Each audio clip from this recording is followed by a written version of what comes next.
အားလုံးပဲမင်္ဂလာပါဒီဗီဒီယိုမှာတော့ Apple ID မလျှောက်တတ်တဲ့လူတွေအတွက်ကျွန်တော်က tutorial နဲ့လာလျှောက်ပြမှာပဲဖြစ်ပါတယ်။ဟုတ်တော့ကိုယ့်ရဲ့နာမည်ထပ်ပါ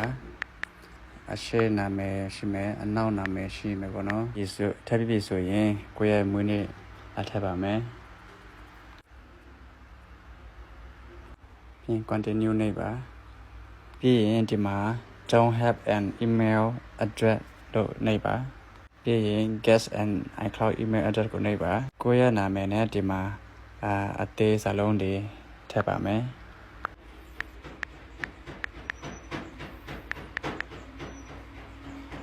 ပြီးရင်နောက်ဆုံးမှာကိုကြိုက်တဲ့ကဏ္ဍ၃လုံးထည့်ပါဒီလိုကဏ္ဍထည့်တာဆိုတာလည်းသူများတွေနဲ့တော့မတူအောင်ထည့်ပေးရခြင်းပဲဖြစ်ပါတယ်ပြီးပြီဆိုရင် continue ကိုနှိပ်ပါOkay အမ create email address လို့နေပါpassword ဖန်တီးခိုင်းပါမယ်ဒီ password ကအရေးကြီးပါတယ်ထည့်တဲ့အချိန်မှာလည်းကိုယ့်နာမည်နဲ့ password လုံးလုံးမရဘူးเนาะဥပမာပြပါမယ်ဒီလိုပါကိုယ့်နာမည်နဲ့ကိုယ် password ပြင်လို့မှဆိုရင်မရပါဘူးเนาะနာမည်နဲ့ကိုယ်အောင်ထည့်မှာပေါ့เนาะဒီလိုဖြစ်ရပါမယ်နောက်တစ်ခုဒီမှာ data မှာကတော့အမှသူပြောထားတာပေါ့เนาะအနည်းဆုံးစာလုံးရေရှင်းလုံးပါဝင်ရမှာဖြစ်ပြီးကဏ္ဍတွေလည်းပါဝင်ရပါမယ်ပြီးရင် continue နေပါကိုလက်ရှိကင်ထားတဲ့ဖုန်းနံပါတ်ကိုထည့်ပေးပါ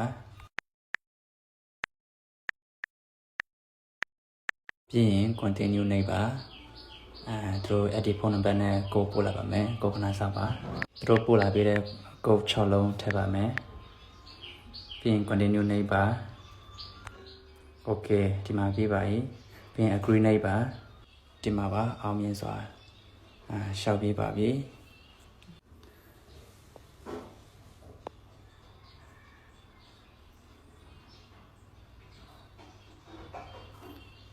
โอเคလာကြည့်ပါမယ်နာမည်ခုနကိုဖောက်ခဲ့တဲ့နာမည်ပေါ့နော်ပြီးရင် App Store ထဲကိုတွားမယ် App Store ထဲတွားပြီးတော့ကိုရချင်တဲ့ app ကို download ဆွဲလို့ရပါပြီเนาะ